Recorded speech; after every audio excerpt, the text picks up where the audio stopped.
வணக்கம். ஐபோன் ஜனாதிபதி யாழ்ப்பாணத்தில் அண்மையில் பொங்கல் தினத்துக்கு போய் விகாராதிபதியை சந்தித்த பிறகு ஜனாதிபதி ஆற்றிய உரையில் ஒரு நூலை பிடிச்சு கொண்டு இன்றைக்கு தென்னிலங்கை இனவாதிகள் நாமல் ராஜபக்ச, ஐக்கிய தேசிய கட்சி உறுப்பினர்கள், சஜித் பிரேமதாசன் கட்சியினர் எல்லாருமே, திலீப் ஜெயவீர போன்றார்கள் எல்லாருமே இன்றைக்கு ஜனாதிபதியை கடுமையாக விமர்சித்து கொண்டு வராங்க. அது மட்டும் இல்லாமல் சிங்கள இனவாத ஊடகங்கள் ஜனாதிபதியை கடுமையாக விமர்சித்து கொண்டு வரதுக்கான காரணம் அவர் என்னதான் பேசினவர்னு பார்ப்போம். ஜனாதிபதி அவர்கள் பொங்கலுக்கு யாழ்ப்பாணம் போய் எங்களோட மக்களை சந்தித்து இப்போ அதில் பொங்கல் விழாவில் கலந்து கொண்டு முடிஞ்சு நாகவிகாரைக்கு போய் விகாராதிபதியை சந்தித்து மயிலட்டி தையிட்டி விகாரை சம்பந்தமான விவரங்கள் எல்லாம் கேட்டு அறிஞ்சு அதன் உண்மைத்தன்மைகள் உண்மையில் ஜனாதிபதிக்கு அந்த உண்மைத்தன்மை தெரியாது. என்னென்னு சொன்னால் அது நாங்கள் அவரை கழுவ வரையில் அங்கே இருக்கிற விகாராதிபதிக்கு தான் அங்கே யாழ்ப்பாணத்தில் என்ன நடந்தது என்ன இருக்குன்னு சொல்லி உண்மை தெரியும். அப்போ அவர்கிட்ட கேட்டு இவ்வளோ காலம் ஒரு பதவியில் இல்லாமல் இப்போ புதுசாக பதவிக்கு வந்த ஜனாதிபதி அவர்கள் அந்த யாழ்ப்பாணத்தின் உண்மை நிலவரத்தை அவர்கிட்ட கேட்டு அறிகிறதுல இந்த தவறும் இல்லை. அதெல்லாம் கேட்டு அறிஞ்சு போட்டு அதுக்கு பிறகு ஆற்றிய உரையில் அவர் சொல்கிறார், தென்னிலங்கையில் இருந்து வடக்கு நோக்கி, அதாவது யாழ்ப்பாணம் நோக்கி வரும் பௌத்தர்கள் என்று சொல்லப்படுற ஆக்கள் அவங்க அனுராதபுர ஸ்ரீமாபோதி அட்டமஸ்தான் என்று சொல்கிற அனுராதபுரத்தில் இருக்கிற 8 பௌத்த மடாலயங்கள் அதுகள் எல்லாத்தையும் தாண்டி இங்கே வாராங்கன்னு சொன்னால் அவங்கள் வணக்கத்துக்காக வரையில் அவங்கள் குரோதத்தோடு அங்கே வாராங்கள் என்று சொன்னவர் சிங்களத்தில். அதாவது சொன்ன சிங்கள வார்த்தைன்னு சொன்னால் ஏகுழு சீல் ரக்கின்ற நெமே என்னே ஏகுழு என்னே வைரிய பத்துரண்ட எண்ணெய் கீழ் அப்படின்னு சொன்னால் அவங்க சில் எடுக்குன்னு சொன்னால் அவங்களுக்கு தெரியும். போயா நாட்களில் பௌத்த ஆக்கள் பன்சாலைக்கு போய்க்கல இந்த வெள்ளை ஆடை அணிஞ்சு இதுக்கு குறுக்க ஒரு வெள்ளை பட்டி ஒன்று வெள்ளை துணி ஒன்று போட்டு கொண்டு போய் பன்சாலையில் காலையில் இருந்து பின்னிரம் வரைக்கும் இருந்து உபவாசம் இருந்து தங்களோட அது ஒரு விரதம் மாதிரி உபவாசம் இருந்து அன்றைக்கு போயா நாளில் எந்த விதமான தேவையில்லா வார்த்தை பிரிவங்களும் கதைக்காமல் மன உறுத்தலோடு இருந்து வாரது தான் அந்த சில் எடுக்கிறேன்னு சொல்கிறது, சில்கன்னு சொல்கிறது. சிங்களத்தில் சில்கன்னு சொல்கிறது. அதைத்தான் அவர் சீலண்டா சில்லன்றதை சீலண்டு சுருக்கி சொன்னார். சீலட்டனமே என்னே ஏகுழு என்னே வைரேங் என்னே அப்படின்னு சொன்னது. அதாவது சில் எடுக்கிறதுக்கு இல்லை அவர்கள் வாரது, அதாவது வணக்கத்துக்கு இல்லை அவர்கள் வாரது குரோத மனப்பான்மையோடுன்னு சொல்லி யாரை குறிப்பிட்டேன்னு சொன்னால் ஒட்டுமொத்த பௌத்த மக்களையும் இல்லை. ஜனாதிபதி சொன்னது இதுதான் இங்கே இருக்கிற பிரச்சனை. இன்றைக்கு பௌத்த பேரினவாதம், சிங்கள பேரினவாதம் ஜனாதிபதிக்கு எதிராக பயங்கரமான ஒரு பிரச்சாரத்தை சிங்களத்தில் மேற்கொண்டு போகும்போது இது எங்களை தமிழர்களுக்கு எவ்வளோ தூரம் எட்டியிருக்குன்னு சொல்லி எனக்கு தெரியாது. ஆனால் அவங்க ஒவ்வொருவரும் சொல்கிற, அதாவது அவங்களுக்கு தெரியும் ஜனாதிபதி என்ன சொல்ல வாராருன்னு சொல்லி, என்ன சொல்கிறார், என்ன சொல்ல வந்தவர்னு சொல்லி அவங்களுக்கு தெரியும், அந்த உள்ளடக்கம் என்னன்னு சொல்லி தெரியும். ஆனால் அவங்கள அதை அப்படி சொன்னால் தானே அவங்களுக்கு அரசியல் இல்லையே. அப்போ அவங்க அதை ஒரு திரிவுபடுத்தி பெருசாக்கி பூதமாக்கி அதை சிங்கள தேசமெங்கும் வியாபித்து கொண்டு வராங்க. என்னென்னு சொன்னால் ஜனாதிபதி என்ன சொன்னார் ஜனாதிபதி சொன்ன உள்ளடக்கம் என்னென்னு சொன்னால், இப்போ இவ்வளவோ இதையே தாண்டி இங்கே வாரது இப்போ நாங்கள் எங்களோட மக்கள் கதிர்காமன் போகிறாங்க. எங்களோட மக்கள் கதிர்காமன் போய் வணங்குறாங்க. முஸ்லீம் மக்கள் எங்கள் மக்காவுக்கு போகிறாங்க. கத்தோலிக்க மக்கள் மடுவுக்கு வாரது இதெல்லாம் ஒரு சர்வசாதாரணம். இது ஒரு அது அன்றாடம் மக்கள் செய்கிற பணி, அவங்களோட மத சடங்குகள், கடமைகள், இதுகள். அதில் பிரச்சனையும் இல்லை.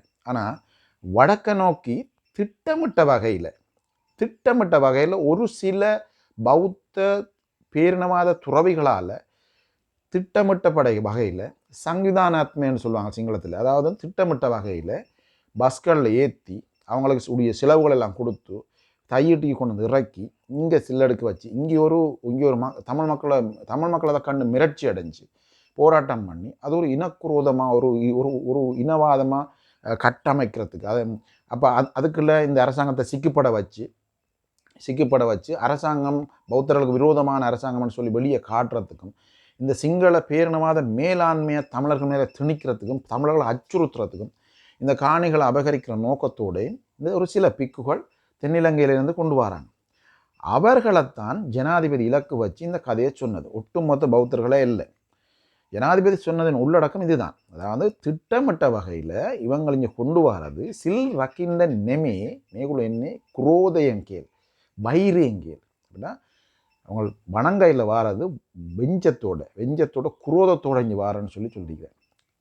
அவங்க வந்து தான் இந்த குழப்பங்களை உருவாக்குறதுன்னு சொல்கிறதுக்கான உள்ளடக்கம் தான் இது. அவர் அதை விளக்கமாக சொல்லல, அவர்கிட்ட பேச்சில் அவர்கிட்ட வார்த்தையில் சொல்லிக்கிறார். அதை மக்கள் வழங்கி கொள்வார்னு சொல்லி. ஆனால் மக்களுக்கு தெரியும், பௌத்த மக்களுக்கு தெரியும். ஆனால் இனவாதிகள், சிங்கள பேரினவாதிகள், சிங்கள பௌத்த பேரினவாதிகள் இதை ஊதி பெருப்பிச்சு இல்லை இதுதான் பிரச்சனைன்னு சொல்லி பௌத்தத்துக்கு எதிரானவர், பௌத்த சித்தாந்தத்துக்கு எதிரானவர், இவங்க மத நம்பிக்கை இல்லாதவங்கள் அண்டு சொல்லி இவங்க பெரிய பிரச்சாரத்தை கொண்டு போகிறாங்க. ஜனாதிபதிக்கு எதிராக பயங்கரமான பிரச்சாரம் போய்கொண்டிருக்கு.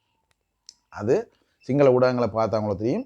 அதில் பயங்கரமான பிரச்சாரம், பயங்கரமான விவாதங்கள் நடந்து கொண்டிருக்கு. இப்போ ஜனாதிபதிக்கு எதிராக ஏன்னா இவங்களுக்கு அந்த கல்வியில் தொங்கி கொண்டுவங்க அது முடிஞ்சுது, அதை ஸ்டாப் பண்ணினோன்னா அது முடிஞ்சுது. இப்போ வேறு எங்கேயாவது தொங்கணும், யார்ட்டையாவது சீலையில் தொங்கணும். இப்போ ஜனாதிபதியின் சட்டையில் தொங்கிக்கிறாங்க. இப்போ ஜனாதிபதியின் சட்டையில் தொங்கி கொண்டு இந்த விஷயத்தை தூக்கி பிடிச்சோன்னு இப்போ ஓடிக்கொண்டு தெரியுறாங்க. இது சஜித் பிரேமதாஸுக்கும் தெரியும், எல்லாருக்கும் இது பேசுகிறார்கள், எல்லாருக்கும் தெரியும் ஜனாதிபதி என்ன சொல்ல வாராருன்னு சொல்லி. ஜனாதிபதி சொல்ல வந்த விஷயம் வந்து இதுதான். திட்டமிட்ட வகையில் இங்கே வாராக்கள் குரோத மனப்பான்மையோட வாராங்களே தவிர இங்கே வணங்குறதுக்கு வார இல்லைன்னு சொல்லி. ஆனால் பொதுவான பௌத்த மக்கள் யாழ்ப்பாணத்துக்கு வாரதான் அவங்க வணங்குறதுக்கு வாரம். ஒரு கூட்டம் வருது தொடர்ந்து தையட்டிக்கு, ஒரு கூட்டம் தொடர்ந்து தையட்டிக்கு ஒவ்வொரு போயாக வந்துன்னு இருக்கு. அவர் சொல்கிறார், இவ்வளோ பெரிய ஆலயங்கள், இவ்வளோ பெரிய பன்சாலை எல்லாத்தையும் விட்டு போட்டு இதை தாண்டி இங்கே வாரவே வந்து இவங்க வணங்க வார இல்லை, இவங்க வந்து குரோதத்தை. அப்போ இதை வந்து எப்படி கட்டமைக்கிறாங்கன்னு சொன்னால் ஒட்டுமொத்த பௌத்தர்களும் இப்படித்தான் யாழ்ப்பாணம் போகிறான்னு ஜனாதிபதி சொல்கிறாருன்னு சொல்லி இதை கட்டமைக்கிறாங்க. இப்போ ஒரு கதைக்கு நாங்கள் பழைய கதை ஒன்று கதைப்போமே. யாழ்ப்பாணத்தில் 81ஆம் ஆண்டு 82, 83 நடந்த கலவரங்கள், நூலக எரிப்புகள், இதெல்லாம் வந்து யாழ்ப்பாண மக்களால் அழிக்கப்படையில்லை. யாழ்ப்பாணத்தில் இருந்த சிங்கள மக்களால் அழிக்கப்படையில்லை. யாழ்ப்பாணத்தில் இருந்த தமிழர்களால் அழிக்கப்படையில்லை. யாழ்ப்பாணத்தில் முஸ்லிம்களால் அழிக்கப்படையில்லை. இதுவும் திட்டமிட்டு தென்னிலங்கையிலிருந்து கல்கமுவார் குருநாகல் பகுதியிலேருந்து ரெயினில் ஏற்றி கொண்டு வந்து யாழ்ப்பாணத்தில் இறக்கி செய்தது. அப்போ சொன்னது என்ன, நாங்கள் யாழ்ப்பாணம் ஏன் போகிறோம்னு, நாங்கள் தேர்தல் பிரச்சாரத்துக்காக போகிறோம்னு சொன்னது. நாங்கள் தேர்தல் பிரச்சாரத்துக்காக யாழ்ப்பாணம் போகிறோம்னு சொன்னது. ஆனால் அந்த நேரம் யாரும் இதை கேள்வி கேட்கல. நீங்களே இந்த யாழ்ப்பாணம் தேர்தல் பிரச்சாரத்துக்கு போகிறீங்க, இங்கே பிரச்சாரம் செய்ய வேண்டிய அங்கே ஏன் போகிறீங்கன்னு கேட்டால் அப்போ அவங்க சொல்லியிருப்பாங்க, அப்போ நாங்கள் நாடு முழுக்க போயிடாதான் எங்களுக்கு உரிமை இல்லையா அப்படின்னு கேட்டிருப்பாங்க. ஆனால் அப்போ இதை பேசாமல் இருந்தாங்க. ஆனால் அதை கேட்டிருந்த அந்த நேரம் கேட்டிருந்தால் இது ஒரு விவாத பொருளாக மாறி இருக்கும். அந்த நேரம் கேட்கல. இவங்க வந்து என்ன செஞ்சாங்க, அங்கே வந்து லைப்ரரிக்கு எங்களோட நூலகத்துக்கு தீ வச்சாங்க, கடைகளை உடைச்சாங்க, கொள்ளையடிச்சாங்க, காடை வேலையெல்லாம் பார்த்தாங்க. அதுக்கு பிறகுதான் எல்லாருக்கும் விளங்கிச்சுது, இவங்க வந்தது தேர்தல் பிரச்சாரத்துக்கு இல்லை, இவங்க வந்தது இந்த நூலகம் எரிக்கிறதுக்கும் இந்த இனவாதத்தை தூண்டுறதுக்கும் இனக்கலவரம் உருவாக்குறது தான் அவங்க வந்துக்கிறாங்க. அதுக்கு பிறகுதான் ஓடி வலிச்சிருக்கும் எல்லாருக்கும். அப்போ முந்தி இதுதான் நடந்தது. திட்டமிட்டு வாரது, எல்லாரும் நினைக்கிறது பிரச்சாரத்துக்கு போகிறாங்கன்னு சொல்லி அங்கே போகிறது வேறு வேலைக்கு. அதைத்தான் ஜனாதிபதி இப்போ சொல்லியிருக்கிறார். இவங்க இங்கே இந்த போகிறத திட்டமிட்டு இப்படி போய் கொழுவி பார்க்குறது.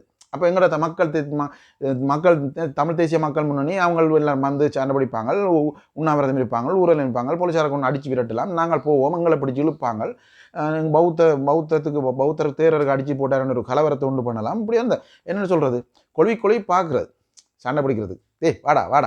வாடா 7 மண்டா வாடான்ட்டு கொழுவி பார்க்குறது. வாடா 7 மண்டா சண்டை பிடிச்சி பார்க்க 7 மண்டா கூப்பிடுறது, கொழுவி பார்க்குறது. அது கொழுவு படையில். ஆனால் அப்போ எங்கே கொழுவி இருக்குது தெரியுமா? அதே ஆள் தான் இன்னைக்கு திருவண்ணாமலை புத்தர் சில விவகாரத்தில் உள்ளுக்கு இருக்கிறார். இந்த திட்டம் போட்டு ஆக்களை ஏற்றி கொண்டு வந்து உங்கள் தையிட்டியில் சில்லு எடுக்க வச்சவர் தான் இப்போ திருவண்ணாமலை புத்தர் விகார இதில் சில விஷயத்தில் உள்ளுக்கு இருக்கிறார். இப்போ இதை நான் மக்கள் புரிஞ்சு கொள்ளணும். இதுதான் அன்றைக்கு 1983 82 காலங்களில் இங்கே யாழ்ப்பாணத்துக்கு திட்டமிட்டு ரெயினில் யார் ஏற்றிக்கொண்டு வந்தது? காமினி ஜெயவிக்ரம பெரேரா ஐக்கிய தேசிய கட்சி, காமினி திசாநாயக்கா, பெஸ்டர் பெரேரா, பீலிக்ஸ் பெரேரா, இவங்கள் தான் ஏற்றிக்கொண்டு வந்தது. ஐக்கிய தேசிய கட்சியின் முக்கிய தூண்கள் தான் யாழ்ப்பாணத்துக்காக ஏற்றி அனுப்பினது. திட்டமிட்டு இங்கே போய் அடியுங்கோ, நாங்கள் சொல்கிறத நீங்கள் செய்யுங்கன்னு சொல்லி. அப்போ அந்த நேரம் என்ன சொன்னது? நாங்கள் தேர்தல் பிரச்சாரத்துக்கு போகிறோம் என்று தானே சொன்னது. இப்போ என்ன சொல்கிறாங்க? நாங்கள் பஞ்சாலை வணங்க போகிறோம், நாங்கள் பஞ்சாலைக்கு சில்லெடுக்க போகிறோம், நாங்கள் போயாக்கு போகிறோம், நாங்கள் போயாக்கு போய் பஞ்சாலையில் இப்போ தையிட்டு விகாரில் நாங்கள் சில்லெடுக்க போகிறோம், இதைத்தான் சொல்கிறாங்க. ஆனால் உள்நோக்கம் என்ன? உள்நோக்கம் இனவாதத்தை தூண்டுறது, கொக்கையை போடுறது, சண்டையை பிடிக்கிறது, இவங்களை பம்புக்கு இழுக்கிறது, பம்புக்கு இழுத்து இவங்களை சீலையில் பிடிச்சி இழுத்தா, அவங்கள அந்த சிவுருவில்னு சொல்கிறது என்ன, அந்த பௌத்த காவி உடையில பிடிச்சி இழுத்தா ஏதாவது பிரச்சனை வந்தால் அதை வச்சு பத்தி கொளுத்தி நாட்டை இருக்கிறது. இதன் நோக்கம். இந்த நோக்கத்தை புரிஞ்சு கொள்ளாத இல்லை சிங்கள தலைவர் அனைவருக்கும் தெரியும் ஜனாதிபதி என்ன சொல்ல வரேன்னு சொல்லி. ஆனால் இதை புரிஞ்சு கொள்ளாமல் இவங்க என்ன செய்கிறாங்க? இதை ஊதி பெருப்பிச்சு பெரிய விஷயமா கொண்டு போகிறாங்க. எங்கே கொண்டு போகிறாங்க? சிங்கள மக்கள் இடத்துல கொண்டு போகிறாங்க, பௌத்தர்கள் இடத்துல கொண்டு போகிறாங்க. எப்படி கொண்டு போகிறாங்கன்னு சொன்னால், ஜனாதிபதி பௌத்த சமயத்துக்கு பௌத்த மதத்துக்கு எதிராக பேசிட்டார், பௌத்த மக்களுக்கு எதிராக பேசிட்டார், மக்களோட பௌத்த சம்ஸ்கிருதி எதான்னு சொன்னால் பௌத்த கலாச்சாரத்துக்கு எதிராக பேசிட்டார்னு சொல்லி சொல்கிறாங்க. ஆனால் பௌத்தர்கள் பந்தனாமானன்னு சொல்கிறது. பந்தனாமானன்னு சொன்னால் என்ன, இந்த மடு போகிற மாதிரி, கதிராமம் போகிற மாதிரி போகிறது, யாத்திரை வந்தனாமாரான யாத்திரை போகிறது. அவங்க நாடு முழுக்க சிவனொளி பாதம் எல்லா இடமும் கன்றாதபுரம் எல்லா இடமும் போகிறது, அது வழக்கம், அது அவங்களோட கலாச்சாரம். அந்த கலாச்சாரம் புரியாமல் ஜனாதிபதி பேசிட்டார், இது வேறு ஜனாதிபதி இருக்கலாமோ, இவங்க இப்படித்தான் ஜெயிப்பிக்காரங்க அப்படி இப்படின்னு சொல்லி ஜனாதிபதியை போட்டு அடித்து கொண்டிருக்கிறாங்க. இப்போ கரணி அமரசூரியாவுக்கு அடியான்னு அடித்து அது ஓஞ்சா பிறகு வேறு ஒன்றும் இல்லாமல் ஜனாதிபதி இந்த சட்டையில் தொங்கி ஜனாதிபதிக்கு அடித்து கொண்டிருக்கிறாங்க. யாழ்ப்பாண மக்களை சந்தோஷப்படுத்துறதுக்காகத்தான் இவர் இந்த கதையை சொன்னவர்னும் வேற சொல்கிறாங்க. அவர் அதுக்கு சொல்லல, அவர் உண்மையை சொன்னது. ஜனாதிபதி உண்மையை சொன்னது. அனுரோத சாநாயක ජනාධිපතිතුමා ඇත්ත කිව්වා. සිල් ගන්න නෙමෙයි එන්නේ, සිල් රකින්න නෙමෙයි එන්නේ, වෛරයෙන් එන්නේ කියලා කිව්වා. அந்த வார்த்தை என்ன? சில் எடுக்கையில் வேற இருந்தது, குரோதத்தோடு வராங்க, குரோத மனப்பான்மையோட யாழ்ப்பாணம் வராங்க, தையட்டிக்கு வராங்க. எல்லாரும் இல்லை, அவர் ஒட்டுமொத்த பௌத்த மக்களையும் சொல்லல. මේ ඔක්කොම බෞද්ධ ජනතාවට කියවනේ. ඒ කිව්වේ සංවිධානාත්මක බස් දෙකක් තුනක් අරගෙන ඇවිල්ලා එමදාම ওই කොක්ක දාන මිනිස්සු. එමදාම ඇවිල්ලා කොක්ක දාන මිනිස්සු. அங்க போய் அந்த கொக்க போடுறாங்களே தான் சொல்றாரு. ඒ කොක්ක දාන මිනිස්සුට තමයි ජනාධිපතිතුමා කියන්නේ. මේ මොටු මුළු බෞද්ධ ජනතාවටම කියන්නේ නැහැ කවදාද. ඒ වචනයක්වත් නැහැ එතන. යා කියන්නේ ඔය සංවිධාන කරලා තුනන්නේ. அப்போ அவள் திட்டமிட்ட வகையில் அங்கே வாராக்களை தான் ஜனாதிபதி திரும்ப திரும்ப சொல்கிறேன். இதை தூக்கி வச்சு கொண்டு இவங்க என்ன செய்கிறாங்க? இவங்க அடிக்கிறாங்க ஜனாதிபதிக்கு. அப்போ தமிழ் மக்களுக்கு விளங்கணும், ஜனாதிபதி ஒரு விஷயத்தில் தெளிவாக இருக்கிறார். அதாவது இந்த இனவாதம்ன்றது எந்தெந்த போர்வையில் இங்கே வருகுது என்னது அவர் தெளிவாக இருக்கிறார்.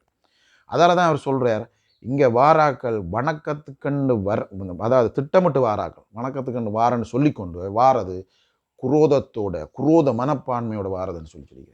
இதை நாங்கள் விளங்கிக் கொள்ளணும் தமிழ் மக்கள்.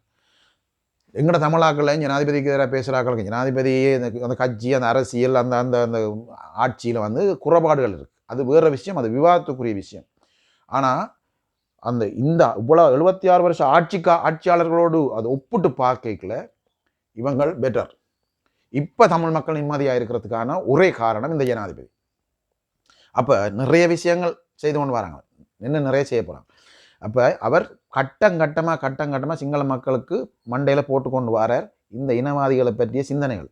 ஆனால் இவங்களா இந்த அரசியல் இனவாதிகள் என்ன செய்கிறாங்க, அரசியல் தலைவர்கள் சொல்கிற இனவாதிகள் என்ன செய்கிறாங்க, சிங்கள மக்களிடத்தில் இந்த உண்மை போகக்கூடாதுன்னு சொல்லி அதை விக்குர்த்தி பண்ணி, சிங்களத்தில் என்ன சொல்கிற விக்குர்த்தின்னு சொல்கிற அதை பெருப்பிச்சு ஊதி பெருசாக இல்லை இப்படி இல்லை அப்படித்தானு சொல்கிறாங்க. அவர் சொன்னது ஒட்டுமொத்த பௌத்தர்களுக்கு எதிரான கருத்துன்னு சொல்கிறாங்க. இதுதான் பிரச்சனை, இலங்கையில் இருக்கிற பிரச்சனை. மக்களை உண்மையை புரிஞ்சு கொள்றதுக்கு விரும்பவே இல்லை. இப்போ ஜனாதிபதி சொன்ன விஷயம் பௌத்த மக்களுக்கு மண்டையில் போட்டது, இது புரிஞ்சு கொள்ளுங்கன்னு சொல்லி. ஆனால் இவங்க என்ன சொல்கிறாங்க, அது புரிஞ்சு கொள்ள விடக்கூடாது. அவங்கள விட்டால் இந்த பௌத்தர்களுக்கு எப்பயுமே போட்டு தர மாட்டாங்க. எப்பயுமே நாங்கள் ஆட்சிக்கு போகலாம். ஆனால் இவங்களை குழப்பணும், இவங்களை மண்டையில் வேறு ஒன்றை போடணும், ஒரு நஞ்சை விதைக்கணும். நஞ்சை விதைச்சு தாங்க ஆட்சியில் வரணும், இவங்களை திரட்டணும். இதுதான் திட்டம், வேற ஒன்றும் இல்லை. ஜனாதிபதி சொன்னது மக்களுக்கு இவங்கள் திட்டமிட்டு இங்கே வாரது வணங்குறதுக்கு இல்லை, இவங்க வாரது வேற நோக்கத்தோடு. இதுதான் 82, 81, 82, 83 செய்தது. இவங்க அந்த நேரம் கேள்வி கேட்க ஆட்கள் இல்லை. இப்போ கேள்வி கேட்குறாங்க, ஏன் உங்க போறீங்க? அதான் ஜனாதிபதி சொல்கிறேன், நீங்கள் வணக்கத்துக்கு வாரன்னா ஓகே, நீங்கள் வாரது வணக்கத்துக்குன்னு சொல்லிக்கொண்டு நீங்கள் வெஞ்சத்தோடு வார, இங்கே வந்து குழப்பங்கள் உண்டு பண்ணுற, தமிழ் மக்களை மிரட்டு, ஆக்கிரமிக்க முயற்சிக்கிறது தேவையில்லாது. அதை எல்லாத்தையும் தெளிவாக நாகதீப ஆமத்தூர் எல்லாத்தையும் ஜனாதிபதிக்கு தெளிவாக சொல்லிட்டார். அதெல்லாம் ஜனாதிபதி இந்த பேச்சை பேச வேண்டி வந்தது. இன்னைக்கு இந்த வச்சுக்கொண்டு ஜனாதிபதியை தாறு மாற கிழிச்சு தொங்க விடுறாங்க சிங்கள ஊடகங்களையும் சிங்கள அரசியல் பேரினவாத இனவாத கும்பல். இதை நாங்கள் புரிஞ்சுக்கொள்ளணும் தமிழ் மக்களாகி நாங்கள். அதான் நான் ஏற்கனவே கடந்த வீடியோவில் சொன்னேன், இந்த அரசாங்கத்தோடு நாங்கள் நிற்கணும், இந்த அரசாங்கத்து ஜனாதிபதியோடு நாங்கள் நிற்கணும், இந்த அரசாங்கத்தோடு நாங்கள் நிற்கணும்னு நான் சொன்னதுக்கான காரணம் என்னடா, இந்த மாதிரி சம்பவங்களை நடக்க போகுது. இனி இது மட்டும் இல்லை, நிறைய சம்பவம் நடக்க போகுது. அதை இந்த சிங்கள இனவாத கும்பலால் தாங்க இல்லாமல் இருக்குது. அதால் தான் இதை அடித்து நொறுக்கணும். இந்த மனோநிலை தமிழ் சிங்கள மக்களுக்கு நல்ல மனநூலை வரவிடக்கூடாது, அதை அடித்து நொறுக்கணும், நாங்கள் ஆட்சிக்கு வரணுமென்று பாடுபடுறாங்க. என்னென்னு சொன்னால், வழக்குகள் தொடர்ச்சியாக வந்து கொண்டிருக்கு. ரணில் விக்ரமசிங்க, விமல் வீரவன்ச, நாமல் ராஜபக்ச எல்லாருக்கும் வழக்குகள் தொடர்ச்சியாக வந்து கொண்டிருக்கு. அதால் எல்லாரும் அச்சப்படுறாங்க. அதால் எல்லாருக்கும் தேவை இந்த ஆட்சியை தூக்கி விழுத்தணும், உண்மை சொல்ல விடக்கூடாது. பொய்யை நாங்கள் ஒரு திருப்பியும் பொய்யை விதைக்கணும், சிங்கள மக்களை குழப்பி இந்த ஆட்சியாளருக்கு சார்பாக மாறின சிங்கள மக்களை தங்களுக்கு சார்பாக மாற்றி ஆட்சிக்கு வருவோம். இதுதான் நோக்கம், வேறு ஒன்றும் இல்லை. இதை தமிழ் மக்கள் நன்றாக புரிஞ்சு கொள்ளணும், முஸ்லீம் மக்கள் நன்றாக புரிஞ்சு கொள்ளணும்னு சொன்னால், இவங்கள உள் நோக்கங்கள் வந்து எப்பயுமே தமிழர்களையும் முஸ்லீம்களையும் சிறுபான்மை மக்களை எப்படி அடிமையாக மிரட்டி பணிய வச்சு அச்சத்தோடு வாழ வைக்கிறதான் இவங்களோட நோக்கமே தவிர, இவங்கள் நாமல் ராஜபக்ச சொல்கிறார், நாங்கள் பௌத்தத்துக்கு பிரதான இது கொடுக்குறதோட மற்ற மதங்களையும் நாங்கள் பாதுகாக்கணும். இப்போ பாதுகாத்த விசித்திரம் எங்களுக்கு தெரியும் தானே, முஸ்லீம் பள்ளிகளுக்கு கொண்டே பண்டிரட்சியை போட்டது எங்களுக்கு தெரியும் தானே, பள்ளியில் அடிச்சு உடைச்சு எங்களுக்கு தெரியும் தானே, சாஃபிகிட்ட செய்த வேலை தெரியும் தானே எங்களுக்கு. அதே மாதிரி தமிழ் மக்கள் கோயிலில் அடிச்சு உடைச்ச தெரியும் தானே, பூசாரிகளை பிடிச்சி அடைச்சி வச்சு தெரியும் தானே எங்களுக்கு, ஐயர் மேலே பிடிச்சி அடைச்சி வச்சு ஜெயிலேருந்து இப்போ கிட்டத்தில் வெளியே வந்த ஒரு ஐயர் இருக்க தெரியும் தானே எங்களுக்கு. ஆனால் இவே இந்த விசித்திரம் எங்களுக்கு தெரியும். ஆகவே தமிழ் மக்களும் முஸ்லீம் மக்களும் தெளிவாக இருக்கணும். இந்த சிங்கள பேரினவாதம் என்பது இந்த அரசாங்கத்தை வீட்டுக்கு அனுப்புறதுக்கு எதை வேண்டுமானாலும் செய்வாங்க. நந்தன குணத்தில் சேர்த்து ஜேவிபியின் முன்னாள் உறுப்பினர், அதாவது 1999ஆம் ஆண்டு ஜனாதிபதி தேர்தலில் போட்டிட்டு ஜேவிபி சார்பாக போட்டிட்டு நந்தன குணத்தில் கிட்னி பிரச்சனையால் இறந்துட்டார். அதை வந்து இவ ஏவிபி கொண்டதாக இப்போ ஒரு கதையை சுற்றுறாங்க. அவர் ஆஸ்பத்திரியில் போய் அவர் நோயால் செத்துட்டார், ஆனால் இவங்க சுற்றுறாங்க. அப்போ யோசிச்சு பாருங்க, இவங்க யாராவது கொண்டு சரி ஏவிபி இந்த ஆட்சியை இல்லாமல் பண்ணுறதுக்கு பார்க்குறாங்க. அதுலேயும் ஒரு சந்தேகம் இருக்குது. இவே தான் நாங்கள் சொல்கிறாங்க ஏவிபி கொண்டதுன்னு சொல்லி, ஆனால் சில நேரம் இவங்க ஊசி அடித்து கொண்டிருக்கலாம், கொண்டுட்டு ஏவிபி தான் கொண்டுன்னு சொல்லலாம். அதையும் விசாரிக்கும். ஆகவே நாங்கள் தெளிவாக இருக்கணும் எல்லா விஷயத்துலையும். என்னென்ன கருத்துக்கள் வருது, எதை விதைக்கிறாங்க, எதற்காக இதை விதைக்கிறாங்க, இந்த கதையெல்லாம் எங்கே போகுது, எந்த திசையை நோக்கி போகுதுன்னு நாங்கள் கவனமாக இருந்தால் தான் நாங்கள் நிம்மதியாக இந்த நாட்டில் வாழலாம், நல்ல ஆட்சி இந்த நாட்டில் இருக்கும். இல்லையான்னு சொன்னால் திரும்பவும் இந்த இந்த பண்டி இந்த கேடுகட்ட இந்த இந்த இந்த ஊத் இந்த இந்த இந்த இந்த நாசகார சக்திகள் தான் ஆட்சிக்கு வரும் என்று சொல்லி இந்த வீடியோவை நீங்கள் ஷேர் பண்ணுங்க, சப்ஸ்கிரைப் பண்ணுங்க. இந்த வீடியோ நிறைய பேர் பார்க்குறீங்க, ஆனால் சப்ஸ்கிரைப் பண்ணுறதில்ல, பரவாயில்லை, வீடியோ பாருங்க. நன்றி, வணக்கம்.